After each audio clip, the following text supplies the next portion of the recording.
আসসালামু আলাইকুম বন্ধুরা, সবাই ভালো আছেন? আলহামদুলিল্লাহ ভালো আছি আমিও। এই যে আজকে নুডলসের পাকোড়া বানাবো, ফুল রেসিপিটা দিব, দেখবেন অবশ্যই সবাই।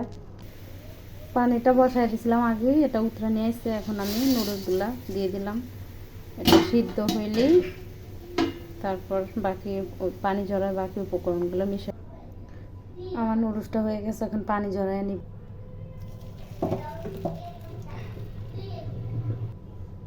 তো আমি এখানে সব কিছু দিয়ে দিছি। আমি এখানে আটা দিছি, আপনারা কর্নফ্লাওয়ারও দিতে পারেন কিংবা বেসন থাকলে বেসনও দিতে পারেন। একটা ডিম দিয়ে দিছি, একটা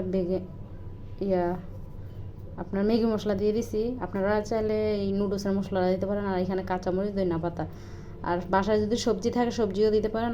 আমি আজকে আর সবজি দিলাম না, বাচ্চাদের জন্য বানাবো, আর কিছু দিই না, এটা দিয়েই বানাবো। তা হাত দিয়ে ভালো করে এটা মাখাইয়া তারপর ভাজা স্টার্ট করব।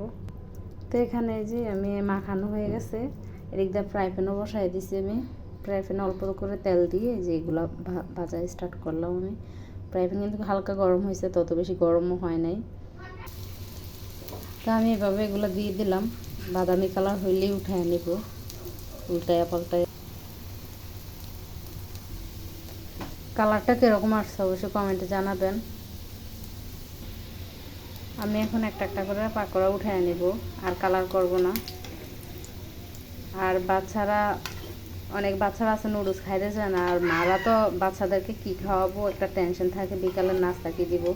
এই পাকোড়াটা করে আপনার সস দিয়ে দিতে পারেন, অনেক পছন্দ করবে বাচ্চারা। এটা করতে পারেন বিকালের নাস্তা হিসাবে মাঝে মাঝে, আমি মাঝে মাঝেই করি। সবাই ভালো থাকবেন, আল্লাহ হাফেজ।